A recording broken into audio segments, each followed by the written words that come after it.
साथियों नमस्कार। मैं Padmesh Telang RS prelim exam की फिनिशिंग टच की इस सीरीज ऑफ लेक्चर्स व्याख्यान माला में राजस्थान का भूगोल उसके कुछ चुनिंदा पॉइंट आपको सुना रहा हूँ। आज हम लेंगे राजस्थान की जलवायु। देखिए, जलवायु किसको कहते हैं? किसी भी क्षेत्र विशेष में एक लंबे समय की जो औसत मौसमी दशाएं हैं, मौसमी दशाओं में दबाव, आर्द्रता, वर्षा, टेम्परेचर, ये जो मौसमी दशाएं हैं, एक लंबे समय तक उसकी जो औसत दशाओं का आकलन होता है उसको जलवायु कहते हैं। तो राजस्थान में भी उत्तर, दक्षिण, पूर्व, पश्चिम के भाग में जलवायु में बड़ी विविधता है। पूरे स्टेट की एक सी जलवायु नहीं है, लेकिन इसका अधिकांश हिस्सा शीतोष्ण उष्ण कटिबंधीय जलवायु के अंतर्गत आता है। यानी मोटे तौर पर कहते हैं कि राजस्थान की जलवायु शीतोष्ण उष्ण कटिबंधीय जलवायु है। और राजस्थान की जलवायु यूं देखो तो सामान्यतः मानसूनी जलवायु है। तो राजस्थान की जलवायु की कुछ विशेषताएं हम आपको बतलाएं कि राजस्थान में शुष्क और आर्द्र मानसूनी जलवायु पाई जाती है। और मरुस्थली चूंकि क्षेत्र यहाँ ज़्यादा है, इसलिए यहाँ दैनिक और वार्षिक तापांतर जो है, ताप का अंतर वो बहुत अधिक रहता है दैनिक में और वार्षिक में। तो उसी का परिणाम है कि देखो, ग्रीष्म ऋतु में दैनिक तापमान 49 डिग्री सेल्सियस तक पहुंच जाता है और हीट वेव यहाँ उत्पन्न हो जाती हैं। जबकि शीत ऋतु में यहाँ कुछ स्थानों का तापमान जो है वो 0 डिग्री तक भी पहुंच जाता है। तो टेम्परेचर का इतना बड़ा वेरिएशन राजस्थान की जलवायु की एक विशेषता है। और राजस्थान में वर्षा ऋतु में ही प्राय वर्षा अधिक होती है और वर्षा वितरण भी बड़ा अटपटा है, बहुत ज़्यादा परिवर्तनशील है पूरे राज्य में, इसलिए सूखा और अकाल यहाँ प्राय पड़ता रहता है। देखिए, जलवायु को प्रभावित करने वाले जो कारक हैं, जो राजस्थान में भी लागू होते हैं, पूरी हर जगह लागू होते हैं, ये कारक है। तो अक्षांशी स्थिति, कि हम किस अक्षांश पर हमारी ज्योग्राफी है, समुद्र से दूरी, पर्वतों की ऊंचाई और दिशा, हवा की दिशा, जेट स्ट्रीम और वनस्पति, इन सब में भी बहुत सारे कारण हैं, इसलिए राजस्थान में जलवायु अनिश्चित पाई जाती है। राजस्थान में ऋतुओं के हिसाब से जो मौसम है, 3 ऋतु मशहूर हैं। ग्रीष्म ऋतु है, शरद ऋतु है, वर्षा ऋतु है। हम ग्रीष्म ऋतु की बात करें तो ये मार्च से जून के मध्य तक चलती है और अत्यधिक गर्मी पड़ती है इस पीरियड में। और राजस्थान के पश्चिमी भाग में कम वायु दाब बन जाता है, इससे गर्म और धूल भरी हवाएं चलती हैं, जिन्हें लू कहा जाता है इस ग्रीष्म ऋतु में। और फिर रेत के तूफान भी आते हैं। एक शब्द आया, हमने कहा लू। लू स्थानीय हवाएं हैं जो पश्चिम से पूर्व दिशा की ओर बहती हैं। और कारण यह है कि हवा का जो प्रवाह है, संवहन है, वो क्षैतिज हॉरिजॉन्टल, बिल्कुल लेफ्ट टू राइट जिसको कहना चाहिए, उस ढंग से बहती हैं। और सबसे अधिक लू चलती है बाड़मेर में। लू से जुड़ा हुआ एक शब्द है राजस्थान का, भभूलिया। भभूलिया, भभूलिया मतलब गर्मियों में धूल भरी चक्रवाती जो हवाएं हैं उनको भभूलिया कहते हैं। भभूलिया सबसे ज्यादा श्री गंगानगर में चलते हैं। दूसरी ऋतु है वर्षा ऋतु। यह जून मध्य से सितंबर तक चलती है और मई में अत्यधिक गर्मी के कारण राजस्थान में निम्न वायु दाब का क्षेत्र विकसित होता है। तो फिर जून की शुरुआत में यह क्षेत्र भारतीय महासागर से आने वाली दक्षिणी गोलार्ध की व्यापारिक पवनों को फिर आकर्षित करता है। और चूंकि निम्न वायु दाब है और इसलिए मानसूनी हवाएं महासागरीय उच्चित वायु दाब से यहाँ के निम्न वायु दाब की ओर प्रवाहित होती हैं। तो राजस्थान में वर्षा मानसून की अरब सागर शाखा और बंगाल की खाड़ी दोनों ही शाखा से होती है। वर्षा भी यहाँ बड़ी अनियमित है, कभी होती है, कभी बहुत ज़्यादा होती है, कभी कम होती है। और राजस्थान की अधिकांश वर्षा तो मानसून या वर्षा ऋतु में ही होती है। राजस्थान में कम वर्षा क्यों होती है, इसका एक कारण बताएं कि बंगाल की खाड़ी शाखा की जो मानसूनी हवाएं हैं, जब गंगा के मैदान से गुजरती हैं तो वहीं वो पहले ही अपनी नमी खो देती है राजस्थान में आने के पहले। इसी तरह से अरावली पर्वत श्रृंखला है, उसकी जो स्थिति है वो दक्षिण पश्चिम से उत्तर पूर्व दिशा में है, इसलिए राजस्थान का जो पश्चिमी भाग है वो बंगाल की खाड़ी शाखा की मानसूनी हवाएं प्रवेश नहीं कर पाती उस कारण से, और इसके कारण अरावली का पश्चिमी भाग में बहुत कम वर्षा होती है। इसके बाद हम शीत ऋतु की बात करें। शुष्क शीत ऋतु नवंबर से फरवरी में होता है। दिसंबर जनवरी माह में पश्चिमी शीतोष्ण चक्रवात, जिसको पश्चिमी विक्षोभ कहते हैं, उसके कारण हल्की बारिश होती है और इस बारिश को स्थानीय भाषा में मावठ कहते हैं। सर्दी में जो बारिश होती है इसको मावठ कहते हैं। लेकिन मावठ की बारिश रबी की फसल के लिए बड़ा वरदान है और इसे सुनहरी बूंद कहा जाता है। राजस्थान की जलवायु का अगर हम वर्गीकरण करें तो सामान्य वर्गीकरण है, कोपेन का वर्गीकरण है, त्रिवार्था का वर्गीकरण है और थॉर्नवेट का वर्गीकरण है। इसकी बहुत सारी साइंटिफिक इसकी वर्गीकरण है, हम बहुत ज़्यादा डिटेल में नहीं जाएंगे क्योंकि बहुत सारी व्याख्याएं फिर वर्षा को लेकर, रेत को लेकर, तो इसमें नहीं जाके हम आगे बढ़ते हैं।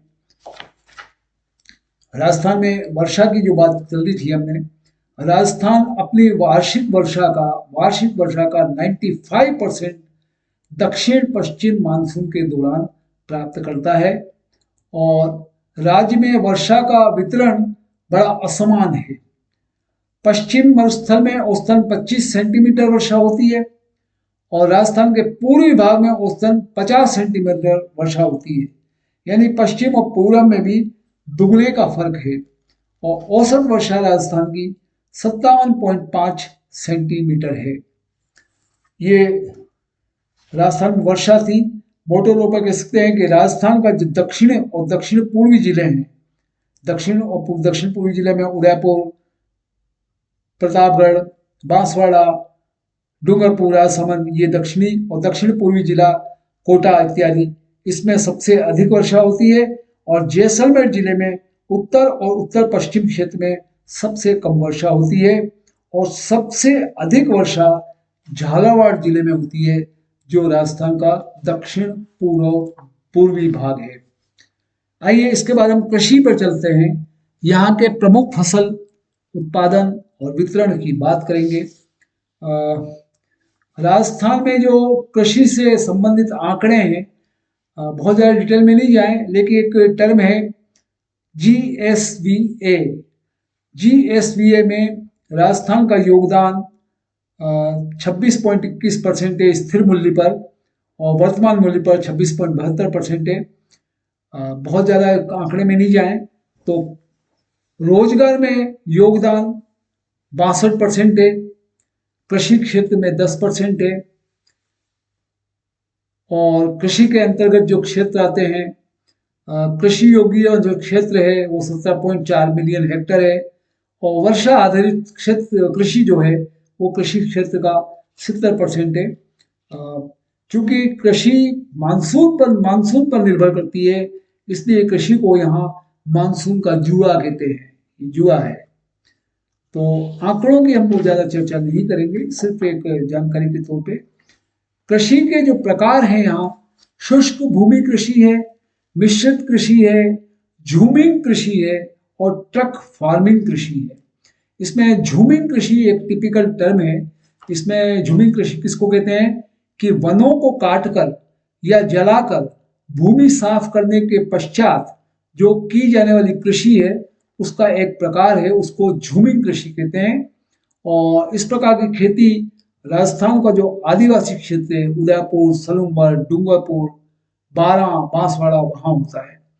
और ट्रक फार्मिंग जो है वो दूर बाजारों में भेजने के लिए बड़े पैमाने पर एक या एक से अधिक प्रकार की जो सब्जियों और फलों की खेती होती है उसको ट्रक फार्मिंग कहते हैं। ऐसे ही शुष्क भूमि कृषि जो है वो रेगिस्तानी इलाकों में की जाती है और वहां सिंचाई के लिए स्प्रिंकलर्स, फव्वारे और बूंद बूंद ड्रिप सिंचाई प्रणाली का उपयोग किया जाता है। और एक होता है मिश्रित कृषि, इसमें खेती और पशुपालन दोनों को शामिल कर दिया जाता है। कुछ वैज्ञानिक वर्गीकरण है और टर्मिनोलॉजी है, शब्दावली है। सेरीकल्चर वैज्ञानिक टर्मिनोलॉजी है। सेरीकल्चर मतलब रेशम कीट का पालन। एपीकल्चर, एपीकल्चर मतलब मधुमक्खी पालन की विधि। हॉर्टिकल्चर यानी बागवानी कृषि का विकास। सिल्वीकल्चर यानी वन संवर्धन। वर्मी कल्चर मतलब केंचुआ पालन। राजस्थान में फसलों के जो प्रकार हैं, कृषि के फसल, वो एक तो मौसम के आधार पर वर्गीकरण है, एक उपयोग के आधार पर है। मौसम के आधार पर तो वर्ष में खरीफ फसल, रबी फसल और जायद फसल तीन होती हैं। और उपयोग के आधार पर खाद्य फसलें हैं, नकदी फसलें हैं, पेय फसलें हैं, रेशेदार फसलें हैं, बागान फसलें हैं। ये उपयोग के आधार पर वर्गीकरण किया गया है। तो जो ऋतु के आधार पर फसल का वर्गीकरण है कि साल भर में तीन ऋतुएं और तीन प्रकार की फसलों का उत्पादन यहाँ रबी, खरीफ और जायद। रफी की बुआई होती है अक्टूबर नवंबर में और कटाई होती है मार्च अप्रैल में। और उसमें फसल उगती है गेहूं, जौ, चना, मटर, आलू, सरसों, मसूर। खरीफ की फसल बुआई होती है जून और जुलाई में, कटाई होती है सितंबर अक्टूबर में और फसल होती है चावल, ज्वार, बाजरा, मक्का, तिल, मूंगफली। जायद की फसल होती है मार्च अप्रैल में, कटाई हो जाती है मई जून में और उसमें फसल आती है तरबूज, खरबूज, ककड़ी, सब्जियां। ये ऋतु के आधार पर है। और उपयोग के आधार पर हमने आपको बताया ही, खाद्यान्न फसल, नकदी फसलें, पेय फसलें, चाय, कॉफी, रेशेदार फसलें, कपास, पटसन, चारा फसलें, ल्यूसन, रुचका। अब राजस्थान की कुछ प्रमुख फसलों की बात करें। गेहूं है, चावल है, बाजरा है। और गेहूं राज्य में सर्वाधिक उत्पादित होने वाली फसल है। और राजस्थान में जो गेहूं उत्पादन होता है वो भारत के कुल उत्पादन का में 5वें स्थान पर राजस्थान का नाम आता है। श्रीगंगानगर, चित्तौड़, बूंदी, हनुमानगढ़ में गेहूं बहुत ज्यादा उपजता है। ऐसे ही चावल, राज्य में चावल की खेती के लिए एक जापानी पद्धति है, उसका इस्तेमाल किया जाता है। और इसमें भी बूंदी, बारा, कोटा, बांसवाड़ा, उदयपुर, गंगानगर में चावल होता है। एक मोही सुगंधा, मोही सुगंधा कृषि अनुसंधान केंद्र है बांसवाड़ा में। उसने उस कृषि अनुसंधान केंद्र बांसवाड़ा द्वारा विकसित उच्च उपज वाली चावल की एक किस्म है। चावल की किस्म का नाम है मोही सुगंधा।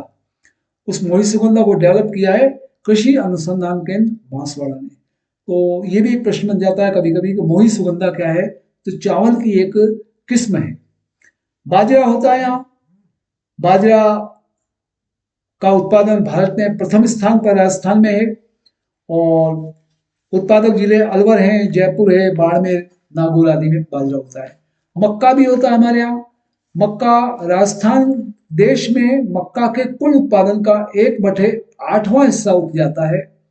और मक्का उत्पादन में क्षेत्रफल की दृष्टि से राजस्थान राज्य देश में प्रथम स्थान पर है और उत्पादन की दृष्टि से छठे स्थान पर है। और जिले जहां मक्का होता है, उदयपुर में सबसे ज्यादा होता है, फिर चित्तौड़, भीलवाड़ा, बांसवाड़ा। और फिर हम बताएं कि मक्का की एक किस्म का नाम है माही कंचन। माही कंचन सबसे बढ़िया उपज देने वाली एक किस्म है जिसको कृषि अनुसंधान संस्थान बांसवाड़ा ने डेवलप किया, विकसित किया। ज्वार होता है उदयपुर कोटा जिले में, जौ होती है उत्तर प्रदेश के बाद राजस्थान दूसरे जौ का उत्पादक राज्य है। इसमें गंगानगर, उदयपुर, अलवर होता है। सरसों होती है, सरसों उत्पादन में राजस्थान देश में प्रथम स्थान पर है। प्रथम स्थान पर सरसों होती है हमारे यहाँ। और सरसों का जो क्षेत्र है वो अलवर है, टोंक है, भरतपुर है। कपास होता है गंगानगर में, गन्ना होती है, गन्ना होता है बूंदी में, उदयपुर, चित्तौड़, गंगानगर में। दालें होती हैं, दालों के दलहन के उत्पादन में राजस्थान देश में तीसरे स्थान पर है। और दलहनों का सर्वाधिक उत्पादन होता है जोधपुर ग्रामीण जिले में। तिलहन भी होता है, तिलहन का उत्पादन राजस्थान देश में प्रथम स्थान पर है। रबी के मौसम में सरसों, राई, तारामीरा होता है तिलहन। खरीफ के मौसम में तिलहन, मूंगफली, सोयाबीन, अरंडी होता है। और खास जो बड़े जिले हैं भरतपुर, अलवर, जयपुर, गंगानगर में तिलहन का उत्पादन होता है। एक फसल का नाम है जोजोबा। जोजोबा इजराइल का तिलहन पौधा है और एरिजोना के रेगिस्तान में पाया जाता है। एरिजोना के रेगिस्तान में जोजोबा के बीजों से तिल निकाला जाता है और उस तिल का उपयोग सौंदर्य प्रसाधन, मशीनरी और हवाई जहाजों में स्नेहक, लुब्रिकेंट के रूप में इसका तेल का इस्तेमाल होता है। उसकी जोजोबा की जो उत्पादन की जो प्रक्रिया शुरू की, वो जो केंद्रीय शुष्क क्षेत्र अनुसंधान संस्थान है काजरी के नाम से, जोधपुर में काजरी के नाम से केंद्रीय शुष्क क्षेत्र अनुसंधान संस्थान है, उसने जोजोबा के उत्पादन की शुरुआत की थी। और जोजोबा के 3 फॉर्म है राजस्थान में, फतेहपुर शेखावटी में है, ढांड जयपुर में है और बीकानेर में है। तो फसलों की बात चल रही है तो फसलों में राजस्थान की स्थिति हम बताएं। राजस्थान की स्थिति में बाजरा, ग्वार, राई, सरसों में हम 1 नंबर पे हैं। पौष्टिक अनाज मूंगफली पे हम 2 नंबर पे हैं। कुल दालें चना, ज्वार, सोयाबीन में 3 नंबर पर हैं। कुछ किस्म बताऊंगा, ऑब्जेक्टिव क्वेश्चन कई दफे आ जाते हैं। गेहूं की जैसे फसलों की कुछ किस्म के नाम हैं। जैसे गेहूं होता है कल्याण सोना, सोनालिका, मालविका, कोहिनूर। चावल की किस्म का नाम है बासमती, माही सुगंध, परमल। कपास में नरमा, अमेरिकी कपास। मक्का में अरुण, किरण, प्रभात, पूसा। बाजरा में राज। मूंगफली में चंद्रा, ये किस्म का नाम है। सरसों में किस्म का नाम है वरुणा, पूसा कल्याणी, पूसा जय किसान, पूसा बोल्ड, पीतांबरी। कृषि के जलवायु प्रदेश, हमारे जो कृषि और जलवायु का संबंध है उसमें कई भाग बांटे गए हैं, जिसमें शुष्क पश्चिमी मैदानी क्षेत्र है, उत्तर पश्चिमी मैदानी क्षेत्र है। बहुत ज़्यादा डिटेल है, इसमें हम नहीं जाएंगे। राजस्थान में कृषि से जुड़े हुए जो मुद्दे हैं, कृषि की मुख्य समस्याएं, प्राकृतिक आपदाओं या प्रकोप की समस्या है, आर्थिक कारणों से समस्या है, सिंचाई की कमी है, किसान की गरीबी है, बीजों की ऊंची कीमत है, सामाजिक और प्रशासनिक कारण भी है, किसानों में निरक्षरता है, बड़े परिवार हैं, छोटे खेत हैं। तो कृषि की समस्याओं में हम प्राकृतिक आपदाएं, आर्थिक कारण और सामाजिक और प्रशासनिक कारणों को लेते हैं। इसके आगे अब हम चलेंगे, राजस्थान की भूगोल की बात चल रही है। प्राकृतिक वनस्पति और मृदा, मिट्टी, इस पे हम बात करेंगे। प्राकृतिक वनस्पतियों की जब बात आती है तो फिर वन आते हैं, वन, जंगल। वनों के प्रकार हमारे 2 प्रकार के हैं, एक तो भौगोलिक वर्गीकरण है और एक कानूनी या प्रशासनिक वर्गीकरण है। तो भौगोलिक वर्गीकरण में वन कितने प्रकार के हैं? उष्ण कटिबंधीय कटीले वन है, उष्ण कटिबंधीय शुष्क पर्णपाती वन है उप उपोष्ण कटिबंधीय पर्वतीय वन है। और फिर इसमें बहुत सारे जो वन हैं, सालार के वन है, बांस के वन है, बबूल के वन है, खेर के वन है, पलाश के वन है। ये सारे भौगोलिक वर्गीकरण में है। और वनों का जो दूसरा वर्गीकरण का प्रकार है कानूनी या प्रशासनिक, उसमें कुछ आरक्षित वन है, कुछ संरक्षित वन है और कुछ अवर्गीकृत वन है। तो वनों का जो भौगोलिक वर्गीकरण है उस पर भी हम बहुत ज़्यादा डिटेल में नहीं जाएंगे, थोड़ी कुछ टर्म की चर्चा करेंगे कि उष्ण कटिबंधीय कांटेदार जो वन है उनमें झाड़ियाँ होती हैं, आकड़ा, केर, लाना। और प्रमुख वृक्ष होते हैं खेजड़ी, रोहिरा, बेर, केर, थोर। घास होती है सेवण घास पशुओं के लिए, दामण घास दुधारू पशुओं के लिए। और ये जो उष्णकटिबंधीय कांटेदार वन हैं उनमें एक खेजड़ी वृक्ष होता है, खेजड़ी। राजस्थान में भी ये भी बड़ा एक टिपिकल नाम है। मरुस्थलीय प्रदेश में खेजड़ी की अत्यधिक उपयोगिता है, इसलिए वहां इस खेजड़ी वृक्ष को रेगिस्तान का कल्प वृक्ष कहते हैं। कल्प वृक्ष बहुत बड़ी आपकी कामनाओं को पूरा करने वाला ये मरुस्थलीय प्रदेश का खेजड़ी रेगिस्तान का कल्प वृक्ष कहलाता है। और गोगा जी और झुंझार बाबा के जो मंदिर हैं वो खेजड़ी वृक्ष के नीचे ही निर्मित किए गए हैं। और एक प्रत्येक वर्ष 12 सितंबर को राजस्थान में खेजड़ी दिवस मनाया जाता है, जहां इस खेजड़ी वृक्षों की रक्षा के लिए विश्नोई समाज के लोगों ने अपनी जान तक भी दे दी है। और इसीलिए वो लोग विश्व का एकमात्र वृक्ष मेला जो है खेजड़ी में आयोजित करते हैं विश्नोई लोग, और इसलिए खेजड़ी का बड़ा महत्व राजस्थान में है। इसी तरह से उष्ण कटिबंधीय जो शुष्क पर्णपाती वन है, ये पर्णपाती वन, पर्ण मतलब पत्ते, पत्तेदार वन, ये राजस्थान के मध्य, दक्षिण और दक्षिण पूर्वी जिलों में पाए जाते हैं, डूंगरपुर, बांसवाड़ा, उदयपुर, सलूंबर। और एक वन और है उपोष्ण पर्वतीय वन। ये वन कम है, माउंट आबू के क्षेत्र में पाए जाते हैं। इनमें सघन सदाबहार वनस्पतियां पाई जाती हैं और इसमें आम हुए, बांस हुआ, नीम हुआ, सागवान, इनके पेड़ होते हैं। हमने भी आपको चर्चा की कि शुष्क सागौन के वन, शुष्क सागौन के वन उदयपुर, डूंगरपुर, झालावाड़, चित्तौड़गढ़ क्षेत्र में है।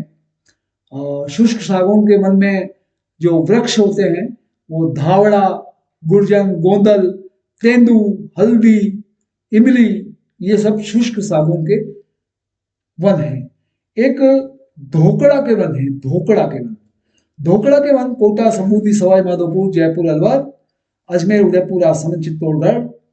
इसमें जो धोकड़ा के वन में जो पेड़ लगते हैं उनके नाम है धोक के पेड़, अर्जुन, खेल, किरानी, गोंद के पेड़, ये सब इसमें आते हैं।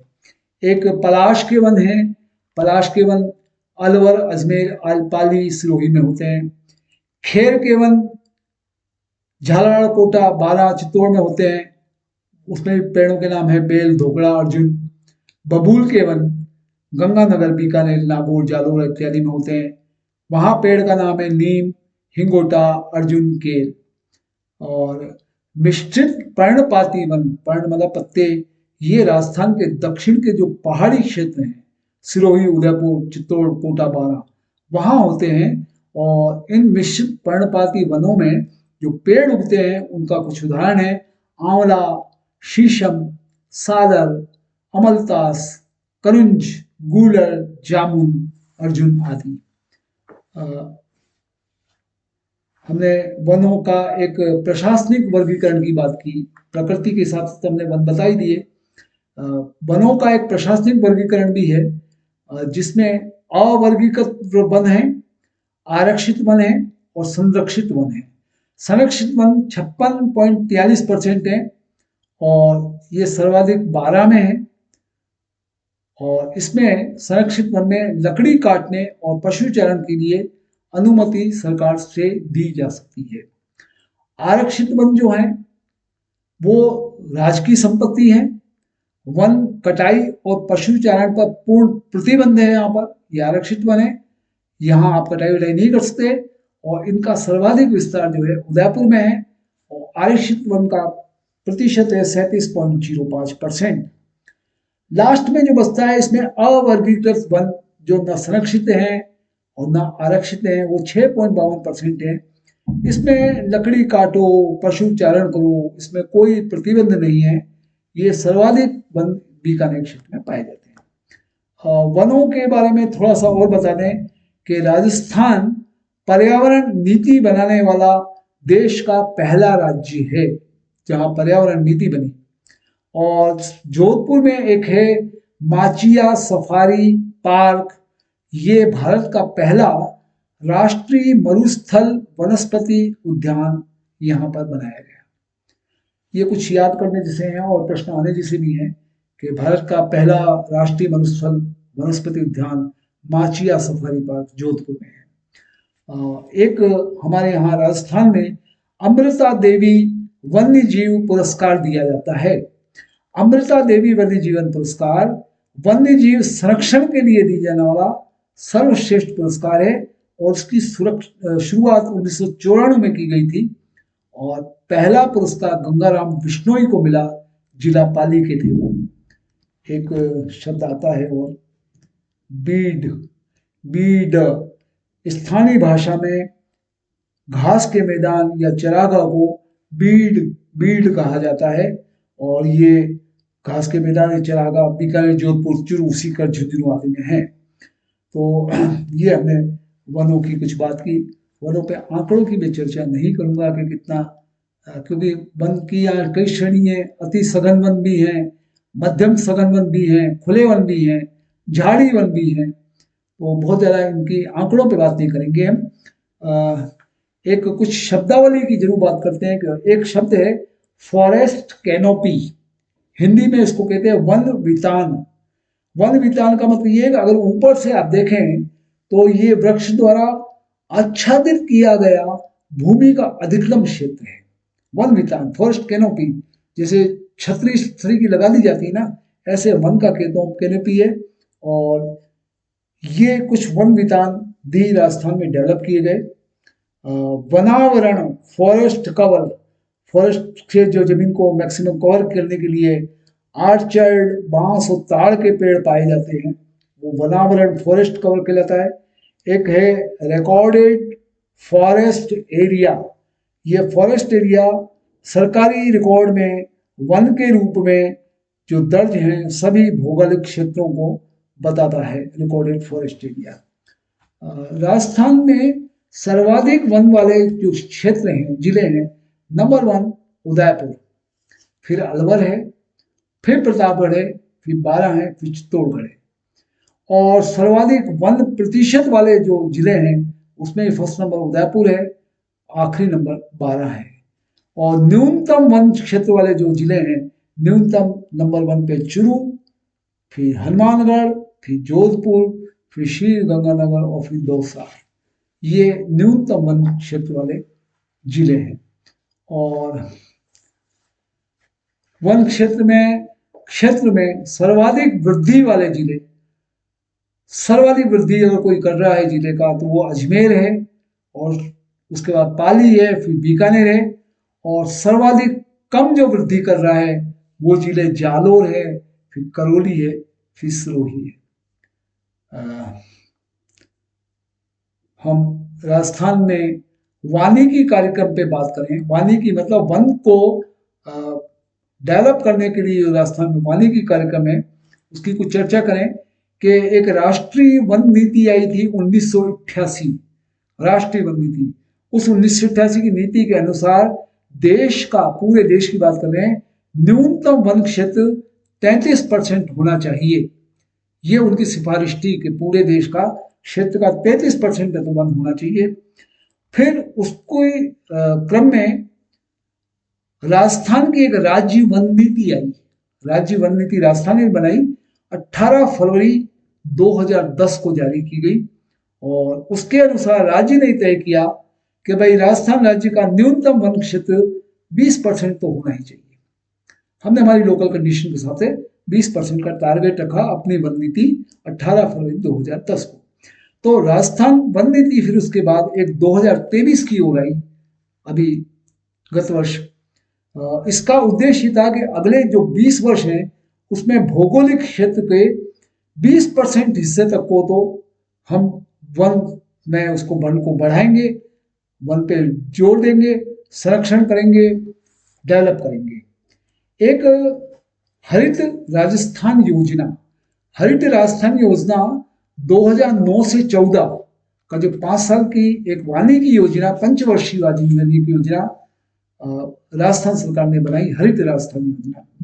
एक राजस्थान वन और जैव विविधता परियोजना, इसकी शुरुआत भी पिछले वर्ष 2023 में हुई, राजस्थान वन और जैव विविधता परियोजना की। और इसके में जापान की जो एक एजेंसी है JICA, उसकी सहायता से इस परियोजना को बनाया। इसका भी उद्देश्य वही था, वन को संरक्षण किया जाए, वन को बढ़ाया जाए। एक नाम और है, याद रखिए, अरावली ग्रीन वॉल परियोजना। अरावली ग्रीन वॉल परियोजना की शुरुआत केंद्रीय पर्यावरण और वन मंत्री उनके द्वारा हरियाणा के टिकाली गांव से शुरू की गई थी। और राजस्थान में यह अरावली पर्वत श्रृंखला के चारों ओर 1400 किलोमीटर लंबा और 5 किलोमीटर चौड़ा एक हरित पट्टी बफर क्षेत्र हम बनाएंगे। इसकी एक महत्वाकांक्षी योजना है। बफर एरिया 5 किलोमीटर लंबा, 5 किलोमीटर चौड़ा और 1400 किलोमीटर लंबा, अरावली पर्वत के चारों ओर, अरावली ग्रीन वॉल परियोजना। इसमें बहुत बड़ी परियोजना है, इसलिए इसमें हरियाणा भी है, राजस्थान भी है, गुजरात भी है और दिल्ली भी है। और इवन ये वन क्षेत्र जो है पोरबंदर से पानीपत तक का फैला हुआ की स्कीम है। एक संस्था की मैं और बात करूंगा, वन विकास संगठन। वन विकास संगठन एक संस्थान है, उसका नाम है शुष्क वन अनुसंधान संस्थान। शुष्क वन अनुसंधान संस्थान, जिसको AFRI कहते हैं, जोधपुर में है। ये भारत सरकार ने 1985 में स्थापित किया था। और इसका भी उद्देश्य वही है कि मरुस्थल में वृक्षारोपण किया जाए, वनों को प्रोत्साहन दिया जाए। इस क्रम में कैलाश सांखला एक महान व्यक्ति हुए हैं। इनको भारत के टाइगर मैन के रूप में जाना जाता है। टाइगर मैन, वन और वन में वन्य जीव को प्रोत्साहन देने के लिए कैलाश सांखला को भारत का टाइगर मैन कहा जाता है, टाइगर मैन। अब कुछ महत्वपूर्ण दिवस है, मैं आपको बता दूं। 21 मार्च को अंतर्राष्ट्रीय वन दिवस होता है। 22 मार्च को विश्व जल दिवस होता है, विश्व जल दिवस। 22 अप्रैल को पृथ्वी दिवस है। 5 जून को विश्व पर्यावरण दिवस है। 16 सितंबर को ओजोन परत के संरक्षण के लिए अंतर्राष्ट्रीय दिवस है। और 2 से 8 अक्टूबर तक के लिए राष्ट्रीय वन्य जीव सप्ताह है। ये हमने वनों के बारे में बहुत मोटे मोटे तौर पर, जिसको सिंहावलोकन कहते हैं, वो सिंहावलोकन किया। इस क्रम में हम आगे बढ़ेंगे तो मिट्टी की बात करेंगे। राजस्थान में मिट्टी के प्रकार। राजस्थान में मिट्टी कई तरह की है। मरुस्थलीय मिट्टी है, सलेटी भूरी मिट्टी है, लाल और पीली मिट्टी है, लाल और काली मिश्रित मिट्टी है, लौह अंशयुक्त लाल मिट्टी है, मध्यम काली मिट्टी है और कच्छारी मिट्टी है। इन पे भी मैं बहुत ज़्यादा डिटेल में नहीं जाऊंगा। एक ICAR, Indian council of agriculture research, ICAR Bharat level पर राष्ट्रीय स्तर की एक संस्था है। उसने जो मिट्टी का वर्गीकरण किया है, और उसने भी संयुक्त राज्य अमेरिका का जो कृषि विभाग है USDA, उन्होंने जो USA ने मिट्टी का वर्गीकरण किया है, उसके आधार पर हमारे जो भारतीय कृषि अनुसंधान परिषद ICAR है, उसने मिट्टी को कुछ वर्गीकृत किया है। उसमें कुछ नाम की चर्चा हम कर लें।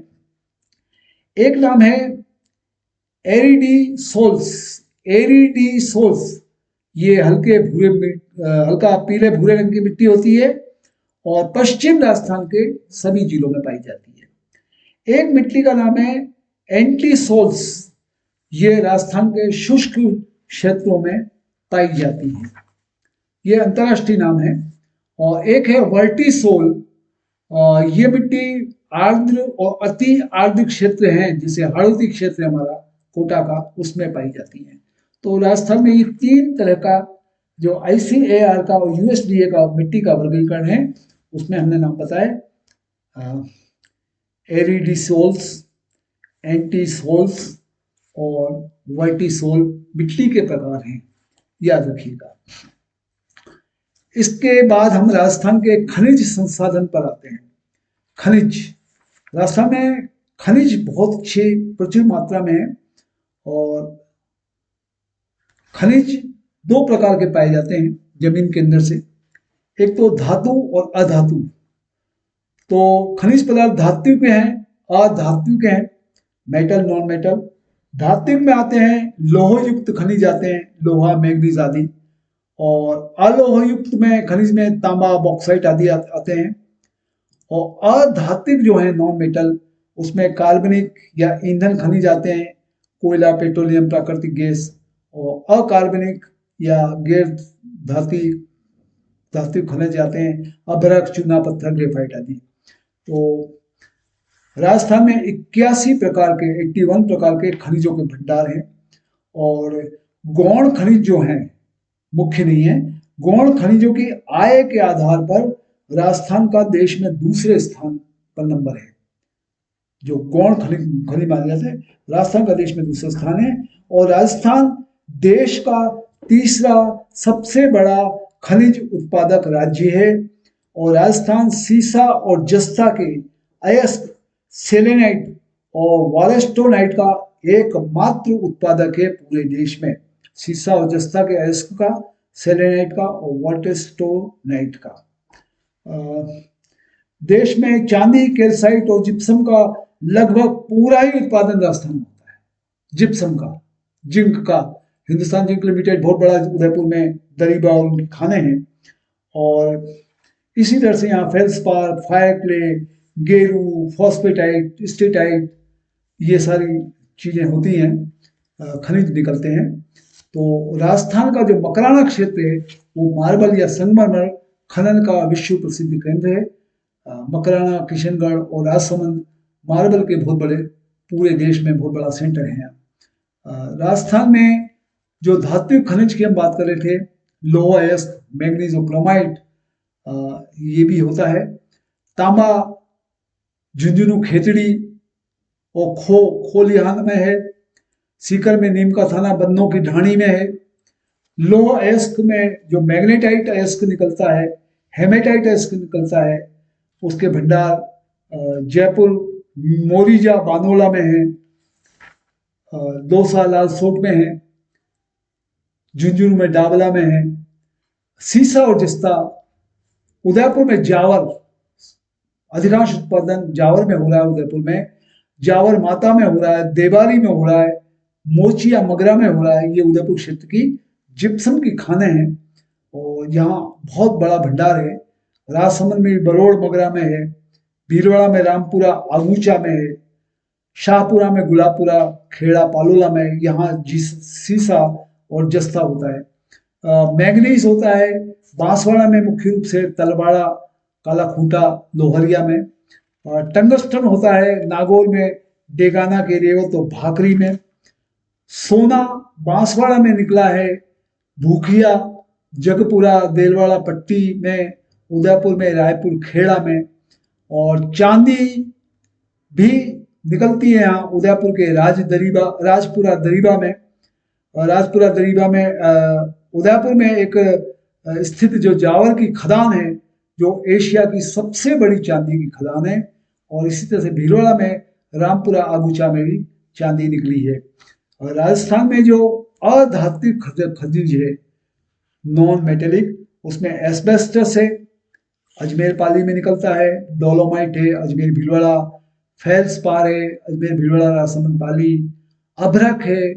बिहार और उत्तर प्रदेश के बाद राजस्थान देश में तीसरे स्थान पर है अभ्रक में। भीलवाड़ा, बांडी, फूलिया, ये सब अभ्रक के एरिया हैं। फ्लोराइट है, जिप्सम का हमने चर्चा की ही है कि नागौरपट्टी वगैरह में भी निकला है जिप्सम। मुल्तानी मिट्टी है बीकानेर, बाड़मेर में। ग्रेनाइट भी यहाँ पर सिरोही, बाड़मेर और जालोर में निकलता है, और जालोर को तो ग्रेनाइट सिटी कहा जाता है। यहाँ काला, गुलाबी, पीला इस तरह का ग्रेनाइट निकलता है। चूना पत्थर है, चूना पत्थर केमिकल ग्रेड चूना पत्थर नागौर में निकलता है। सीमेंट ग्रेड चूना पत्थर नागौर, पाली, सिरोही में निकलता है। और रॉक फॉस्फेट उदयपुर में अधिकतम उत्पादन है, झामेड़ा, कोटला, मटून, कानपुर, इनकी खानों में। और इसी तरह से ये धात्विक अधात्विक हमने आपको खनिज बताई। पत्थर की बात करें, राजस्थान में पत्थर बहुत है। संगमरमर मार्बल, राजस्थान देश में संगमरमर प्रसंस्करण का बहुत महत्वपूर्ण केंद्र है, क्योंकि राजस्थान के पास कुल प्रसंस्करण इकाइयों का लगभग 95% हिस्सा पूरे देश का राजस्थान में है संगमरमर के प्रसंस्करण, प्रोसेसिंग यूनिट का। और अधिकतम उत्पादन जो संगमरमर मार्बल का है वो राजसमंद जिले में है। दूसरे महत्वपूर्ण संगमरमर होते हैं मकराना में, नागौर में। काला संगमरमर, काला मार्बल जयपुर में मिलता है। गुलाबी मार्बल ऋषभदेव, बाबरमाल में मिलता है।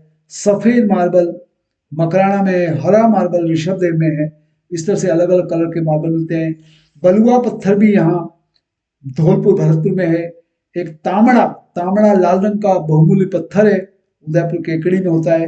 हीरा केशरपुरा प्रतापगढ़ में एक जगह है, वहाँ हीरा मिलता भी है। और ईंधन जो खनिज है, ईंधन खनिज भी राजस्थान में पाया जाता है। यूरेनियम जो परमाणु रॉ मटेरियल है, वो कुराड़िया गांव है जहाजपुर शाहपुरा के पास, वहां डूंगरपुर बांसवाड़ा में यूरेनियम मिला है। कोयला भंडार की दृष्टि से राजस्थान का देश में दूसरे स्थान है। कोयला का भंडार की दृष्टि से पहला स्थान तमिलनाडु का है। और राजस्थान में पाए जाने वाला सर्वोच्च कोटि का कोयला लिग्नाइट है, भूरे रंग का। और सबसे अच्छी किस्म का लिग्नाइट कोयला पलाना, बीकानेर में पाया जाता है। खनिज तेल, पेट्रोल की बात करें तो ये अवसादी चट्टानों से प्राप्त होता है, जमीन से। और पेट्रोल उत्पादन में राजस्थान का देश में दूसरा स्थान है, प्रथम स्थान महाराष्ट्र का है। राजस्थान के बाड़मेर जिले में पेट्रोलियम के सबसे अधिक भंडार हैं, और विश्व में सबसे कम गहराई पर ही और सर्वोत्तम श्रेणी का पेट्रोल बाड़मेर में गुढ़ामाला नामक जगह है, वहां पाया जाता है, कम गहराई पे मिल जाता है। और राजस्थान में 4 पेट्रोलियम के संभावित क्षेत्र हैं पॉसिबल। एक तो राजस्थान शेल्फ बेसिन जैसलमेर में, बीकानेर में है। बाड़मेर सांचौर बेसिन है, बाड़मेर सांचौर में मिल सकता है। बीकानेर नागौर बेसिन, बीकानेर, ये नागौर, बीकानेर, शिवगंगा में मिल सकता है। और एक विंध्य बेसिन जो कोटा, झालावाड़, बारा में भी संभावित है। उत्पादन क्षेत्र जो है इसका खनिज तेल पेट्रोल का बाड़मेर में है, जैसलमेर में है, बीकानेर में है। इसी तरह से प्राकृतिक गैस जो है भूमि से निकलने वाली, राजस्थान में प्राकृतिक गैस के सबसे अधिक भंडार जैसलमेर में है। और प्राकृतिक गैस का राजस्थान का पहला कुआं जैसलमेर में डांडे वाला पहला कुआं है। और राजस्थान में ओएनजीसी जो है, नेशनल गैस एजेंसी जो है, कॉरपोरेशन जो है, उसकी जो प्रस्तावित रिफाइनरी है, राजस्थान में ओएनजीसी की रिफाइनरी है, वो लीलाना गांव बाड़मेर में प्रस्तावित है। HPCL राजस्थान रिफाइनरी लिमिटेड है, 2018 में बाड़मेर पचपदरा में लगी HPCL रिफाइनरी लिमिटेड। और इस तरह से खनिज और पेट्रोलियम, प्राकृतिक गैस का बहुत अच्छा स्कोप है राजस्थान में। और राजस्थान में खनिज से संबंधित कुछ नीतियों की बात करूं, पहली नीति आई थी खनिज से संबंधित 1978 में। फिर मार्बल विकास एवं संरक्षण नियम 2002 आया। फिर राजस्थान खनिज नीति 2015 आई। फिर राजस्थान एम सैंड नीति, सैंड रेती की नीति 2021 आई। और इस तरह से यहाँ पर राजस्थान लघु खनिज रियायत नियम 2021 आए। जिला खनिज फाउंडेशन ट्रस्ट नियम 2016 आया। इस प्रकार राजस्थान सरकार खनिज नीति पे भी बड़ी गंभीरता से विकास कर रही है। ये सब राजस्थान की भूगोल का पार्ट है, इसको हमने आज लिया। आज का व्याख्यान यही समाप्त करते हैं। अगले व्याख्यान में हम राजस्थान की सिंचाई परियोजना से प्रारंभ करेंगे और अन्य विषयों को टच करेंगे। पुनः आपको शुभकामनाएं दूं। फिनिशिंग टच के नाम से इन लेक्चर्स को आप फ्लाइंग वे में सुन रहे हैं। शायद आपके अवचेतन मस्तिष्क में इसके कुछ पॉइंट्स बैठ जाएं और शायद परीक्षा में वो प्रश्न आ जाएं। इसलिए आपको शुभकामनाएं। धन्यवाद।